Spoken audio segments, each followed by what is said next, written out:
அவங்க அம்மா அவசர அவசரமாக ஒயின் ஷாப் போவாங்க. பார்த்தா அவங்க அம்மா பின்னாடி ஃபாலோ பண்ணிட்டு போனால் வந்து 2வது பொண்ணோட அப்பா வந்திருப்பாரு. அவங்களுக்கு தான் 5 லட்சம் காசு எடுத்து கொடுத்துருப்பாங்க.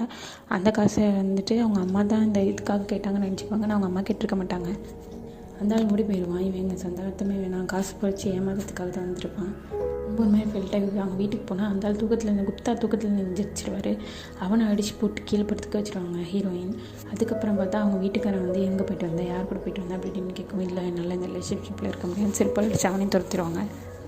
10 வருஷமாக வேலைக்காரி தானே வச்சுருந்தேன் அப்படின்னு சொல்லிட்டு அடித்து துரத்திடுவாங்க. நான் வந்துட்டு அந்த மாதிரி பண்ணிடக்கூடாது அன்றைக்கி அப்படின்னு சொல்லி அவனை செருப்பாலேயே அடித்து ரோடாக துரத்தி மறுநாள் காலையில் இருந்தாலும் தப்பிச்சு ஓடிடுவார் குப்தா பின்னாடியே போய் பார்த்தா எல்லோரும் கண்டுபிடிச்சிடுவாங்க அந்த சூனியக்காரி தானே. அவங்க அம்மா சூனியக்காரின்னு சொல்லுவாங்க. வந்து ஃபோன் பண்ணி வீட்டை கொடுத்துரு, இல்லை நான் வந்துட்டு எல்லார்ட்டையும் சொல்லிடுவேன், கம்ப்ளைண்ட் பண்ணிடுவேன்.